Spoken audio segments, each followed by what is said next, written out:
McGinn. Here. Stein. Here. Mormon. Hilheimer. Here. Williamson. Here. Ray. Here. Okay, number 2, approval of agenda. Any change here? No change. Motion to approve. Second. Call the roll. McGinn. Yes. Stein. Yes. Mormon. Yes. Hilheimer. Yes. Williamson. Yes. Ray. Yes. Bird. Okay, number 3, presentation of petitions, other communications. A, public hearing on proposal to enter into a development agreement with BJF Boone Family LP. Any written comments? No. Any public comments? Not, this public hearing is closed. B, set a public hearing for March 21st, 2022 at 6 p.m. for consideration of the fiscal year 2023 budget. So, Second. call the roll. Stein. Yes. Mormon. Yes. Hilheimer. Yes. Williamson. Yes. Ray. Yes. Bird. Yes. McGinn. Yes. Okay, number 4, report of standing committees, A, policy administration, BJ. No report, Your Honor. B, public safety and transportation committee, Stephen. Yes, first item, we didn't have a public safety meeting last month because this was the only item we had.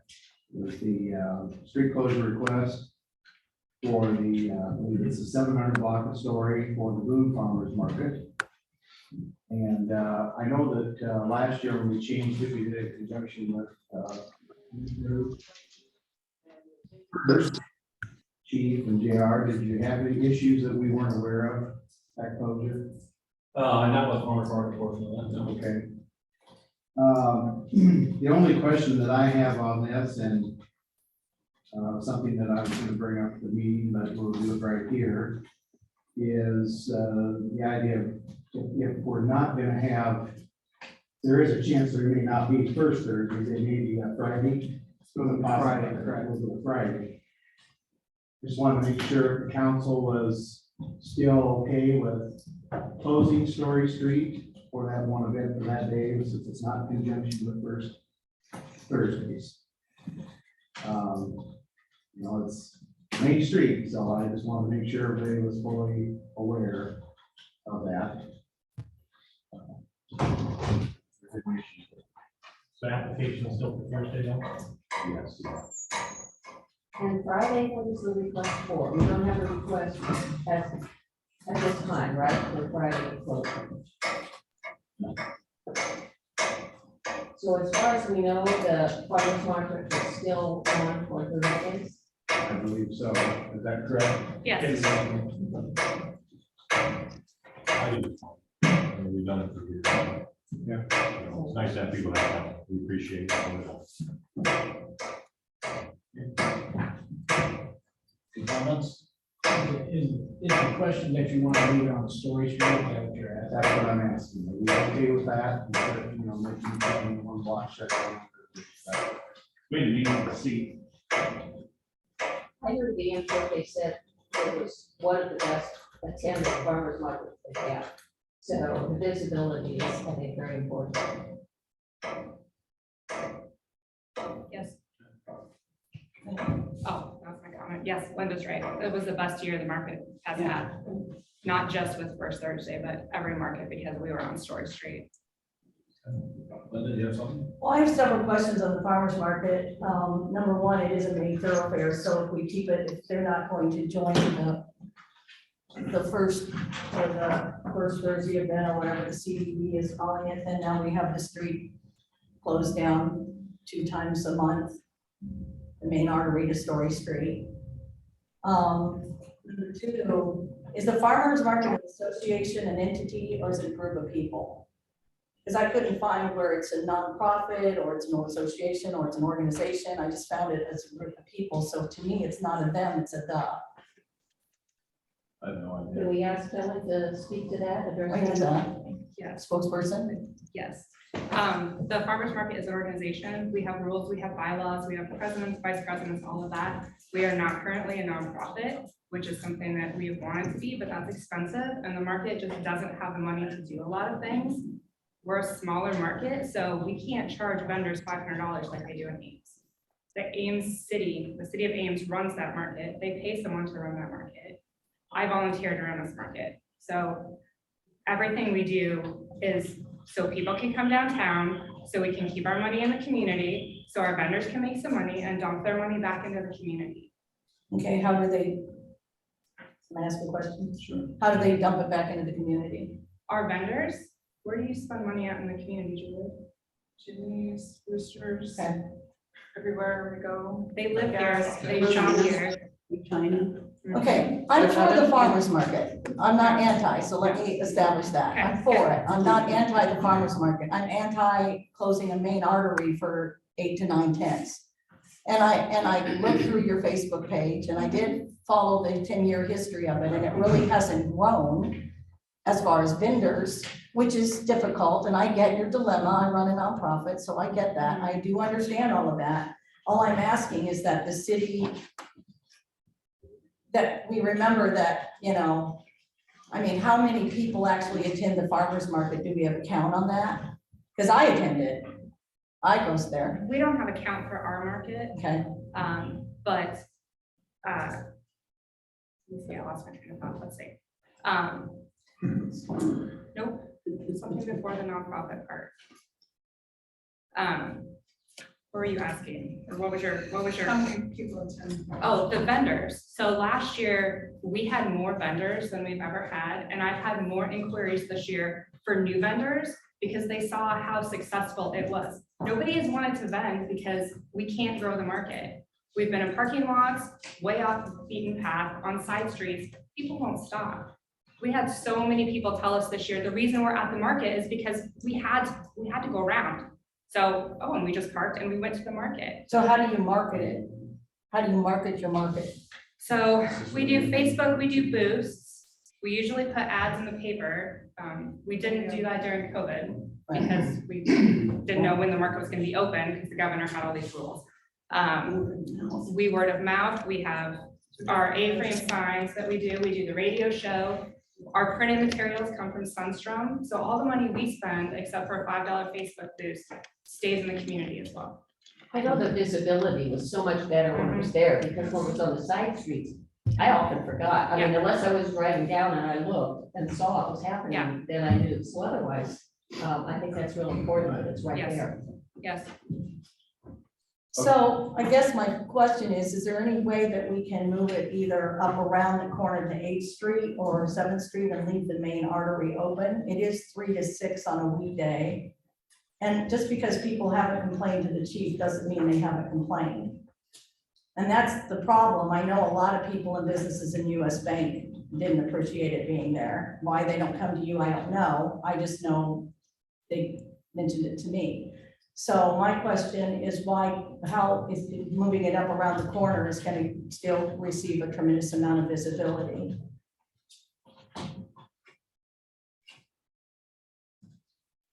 The farmer's market tries to make a win-win for both the market and the store owners there.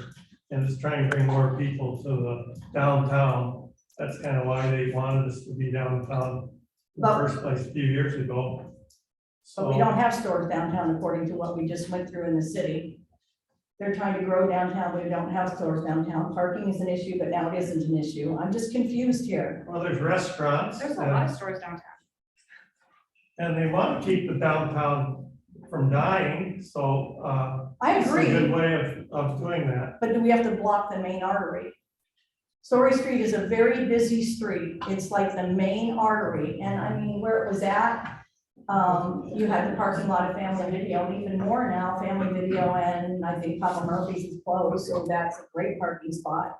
If you want to move it up, why can't you move it up around the green space and be around the green space to where you can use the green space to utilize it as well, if in fact CBB works with them? So I can tell you from experience that while we're sitting there on Story Street, one day at 5 o'clock, I took a picture of the train.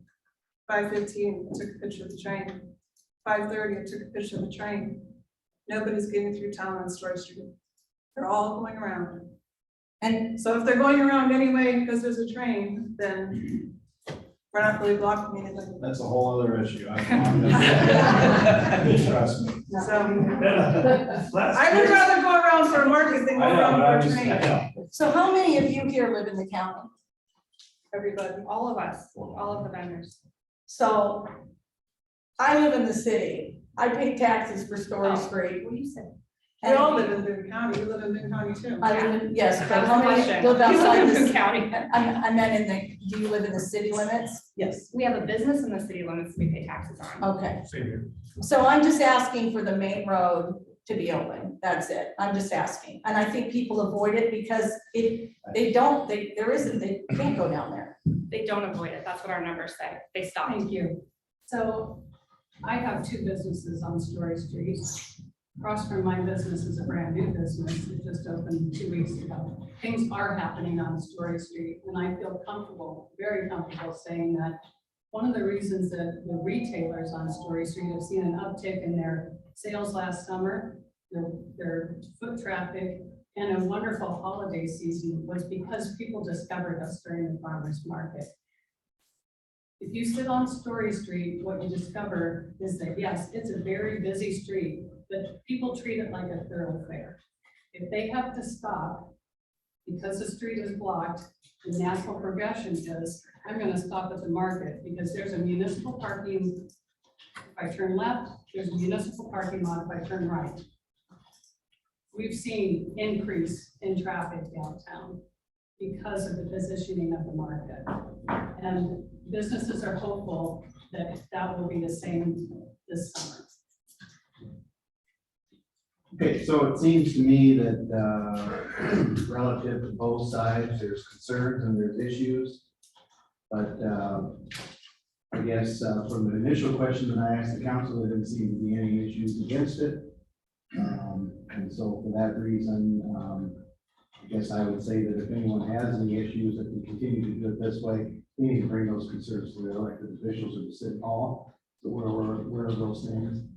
But I guess at this time, based on that, there probably isn't any reason to change unless something happens in the future. So I'll go ahead and make a motion that we approve the request is submitted. Second.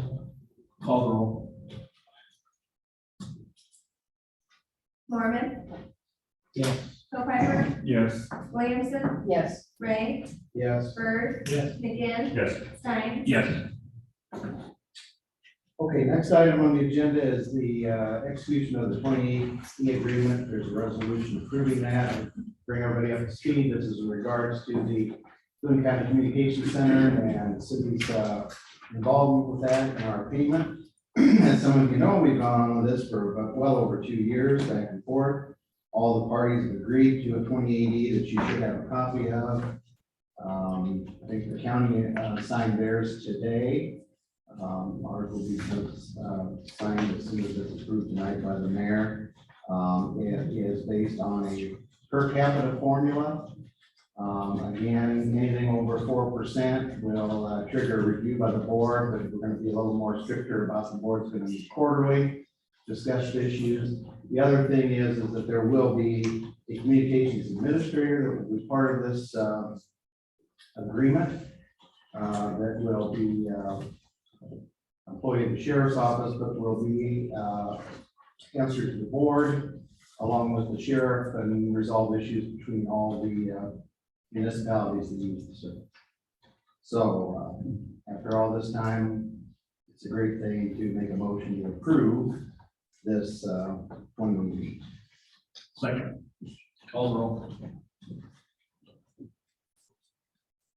Hilheimer, Yes. Williamson, Yes. Ray, Yes, Bird, Yes. McGinn, Yes. Stein. Yes. Mormon, Yes.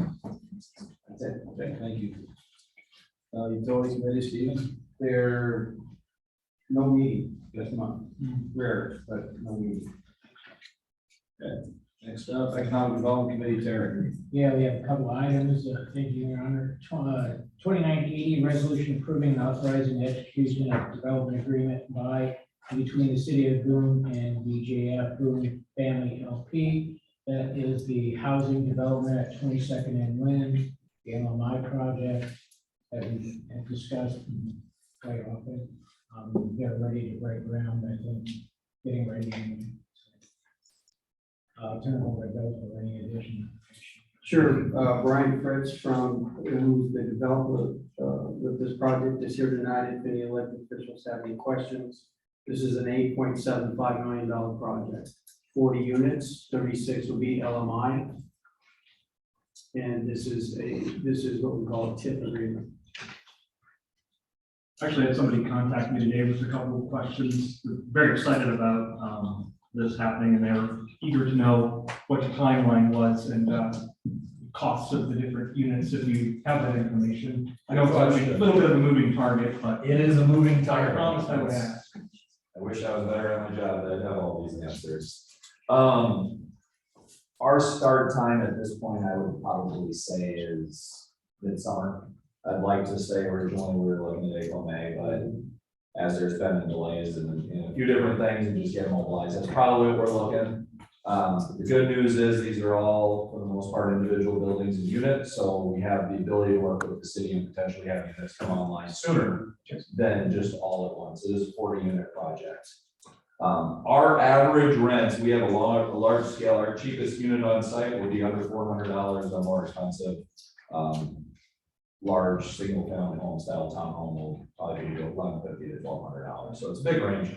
Average is somewhere between probably $750 and $800. Any other questions?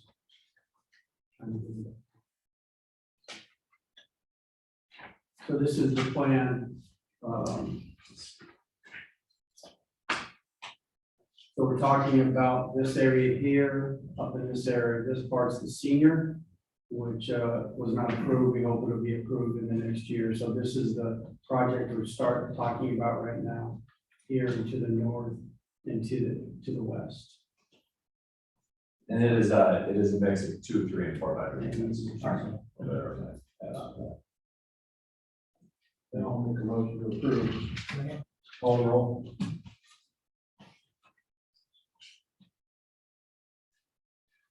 Williamson, Yes. Ray, Yes. Bird, Yes. McGinn. Yes. Stein. Yes. Mormon, Yes. Snowpfefer. Yes.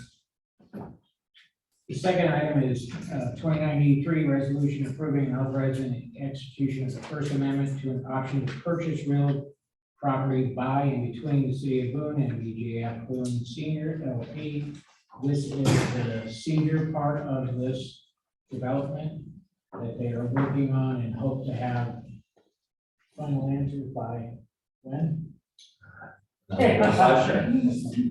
we actually just got word, I think it was Friday, they pushed back our submittal a month.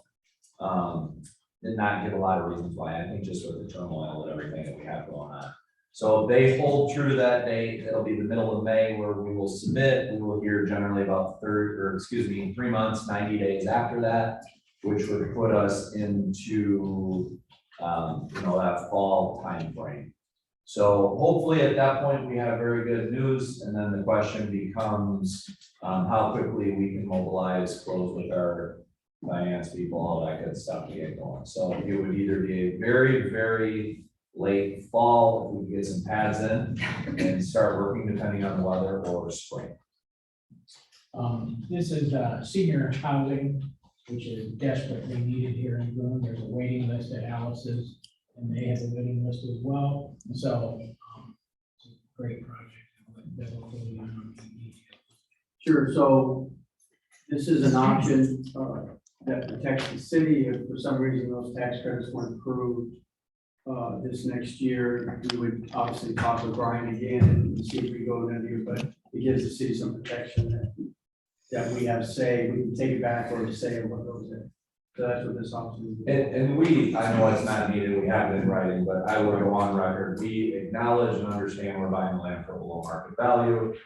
It allows us to help, but we are committed to making this project work, and for whatever reason, if it's delayed again, we will gladly come back and continue to work with the city and finish the job that we started when it started.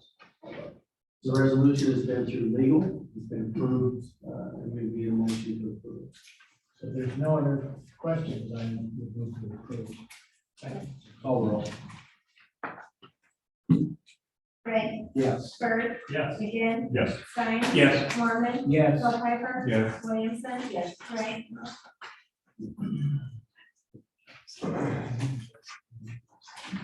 Okay, next up, Department reports, building official Ed, No report. Finance Officer Andrea, City Attorney Jim, No reports. Director of Public Works John Rouse. Thank you. Sounds gonna be clean sweep, but now I got a couple things. We got the street sweeper out. It's just that time of year, everything's starting to melt, so everything's starting to get dirty. The rain helped. But if you guys see any intakes that need cleaned up, get a hold of us or City Hall and we'll go and clean them out. I'd like to thank the mayor for giving us 5 pallets of mulch, a donation from there, so that's really nice to help our planning and stuff on the park and throughout the city, so. Another thing that happens in the spring is potential for shutting down alleys. We're gonna leave it go because they're all pretty good right now, we're gonna wait to see what happens with the frost and go from there, so. We're leaving them open for now. Any questions? Thank you. Yeah, on the mulch, a friend of mine called me, works at Tyson's, and they had some mulch that was discontinued, and they can't just give it away, they have to donate it. So he said the city of Boone would take it, he called me, and said, yeah, I'll take it. So we got 5 pallets of mulch. Okay, engineer, you have anything there, Bill? No, sir. Public safety, Chief Adams? Not with us. Chief Lebo? Yes, John, real briefly, I want to thank the council, the mayor, and especially Stephen Ray, Councilman Ray, and Jim Roberts for the work on the 2080 agreement on the town center. That's been a long time coming, and it's desperately needed, so thank you for your work, and I think this is going to be a big improvement for the product that we get for the police department. Thank you. Thank you. City Administrator Bill?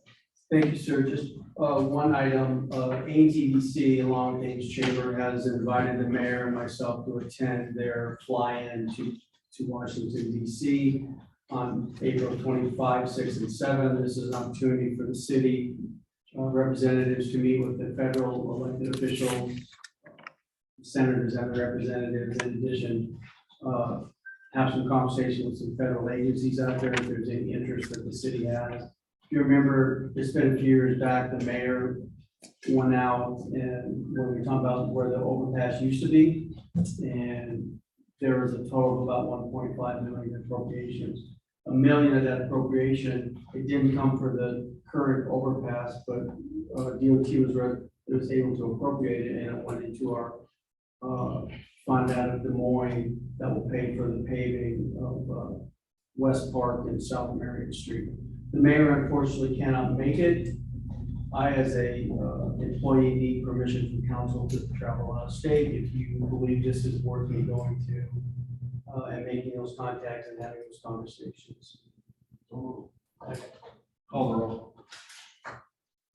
Bird, Yes. McGinn, Yes. Stein. Yes. Mormon, Yes. Hilheimer, Yes. Anderson, Yes, Ray. Yes. I have a question on that. I mean, I can put after motion. Have you been to this conference before? Since, But it's not a conference. It's specifically set up by ANZDC and Ames Chamber where they make the appointments and the meetings are already set when we go out. So it's no educational, it's You'll meet with Oh, our, it's person-to-person contact. okay. It's it's with for our federal networking? elected officials, yes. yeah, you actually go in and meet with our representatives, Ernst, Grassley, These shows. Okay. And plus, meetings with, the Federal Department of Transportation, if we have some ask or something like that. So if anybody has anything that they would like me to take forward, please, the deadline for me to put that forward is March 18th, please get that to me.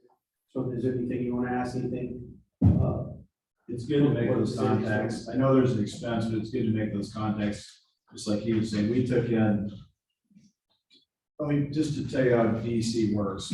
Years ago, we hired a lobbyist, which I know everybody hates that word, but we spent 10 grand a month for 12 months, this lobbyist, okay? It's 120 grand. But we, in turn, we ended up with $1.5 million. We were trying to get this overpass done. Now, some will say that's not right. I don't know that I totally agree with you either, but that's how appropriations work. And plus those personal contacts with your senators and your representatives. I mean, No, I I'm saying think it's it's, worth it. but it is good to have those contacts. So, Helps them know what's going on around here. yeah, that's right. So, anything else, Bill? No, sir.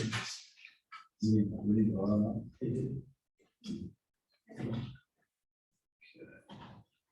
Next up is consent agenda. Any items on the consent agenda that you'd like to remove and discuss separately? If not, any motion to approve? Move to approve. Second. Call the roll. McGinn, Yes. Stein. Yes. Mormon. Yes. Hilheimer. Yes. Williamson. Yes. Ray. Yes. Bird. Yes. Okay, number 7, ordinances. A, third reading ordinance 2276 to allow the city of Boone to change the stop sign regulations on West First Street and McPherson Street. Second. Call the roll. Stein. Yes. Mormon. Yes. Hilheimer. Yes. Williamson. Yes. Ray. Yes. Bird. Yeah. McGinn. Yes. Move to adopt. Second. Call the roll. Mormon. Yes. Hilheimer. Yes. Williamson. Yes. Ray. Yes. Bird. Yeah. McGinn. Yes. Stein. Yes. Okay, number 8, I have no comments. CD number 9, any council member comments? Thank you. Yeah. Just FYI, the men's basketball team qualified for the national tournament for the third consecutive year. We'll have a watch party out at the Quarter Center in DMAC tomorrow morning. And softball team's off to 11:00 start, and they're the right number 3 country. We're off the run. Let's do that athletic director. I'd like to say I'm just personally disappointed what didn't go through on the bond issue. I know there was a lot of hard work and effort put into that. And I guess I'm open to, and I'm sure everyone is, input on what their comments are, what they see that we need to change or address or look at, or, just information on why it didn't go through. I'm a supporter that, I thought it was gonna be a great asset for the community, so I'm curious to know, from our constituents on what's next and how we proceed, and I think that'll be a question for us is, how do we proceed? And personally, I think we need to probably need a little time to process and kind of think through what would be our next steps on addressing this. We do have that corner, that piece of ground that personally, I hope it doesn't just sit for 3 years and become a dirt field there. So I think we have to kind of consider what are our options and step back and take a look again. City is getting options on seating, so it won't be a dirt pile. It'll be taken care of. It'll be a grassy park, it's like a green space I have a quick comment, reiterate what Linda said, it is very good to see as many people come out on a bond vote like that, just makes voices heard, and appreciate all the hard work that everybody put into the plan. I know it was grueling and everything like that. But really, I wanted to give a shout out to Public Works and especially Wayland, who I had a constituent who noticed a Widowmaker branch in the tree parking in less than an hour after I contacted Wayland, it was gone. And so those guys really made the homeowner very, very happy. And the deer. Oh, yes, yeah, absolutely. I've got to forget that, yeah. Police department and Mayor Slight for helping a very injured deer back in my neighbor's yard, so appreciate all that. You want to describe a Widowmaker branch? It's a branch that will come down and kill a person. I haven't heard them describe that one. It's not good. No, it was a big one, and they got it taken care of lickety split, so. The homeowner very, very good. Okay, any other council comments this evening? Any public comments for items not on the agenda? If not, then this meeting is adjourned.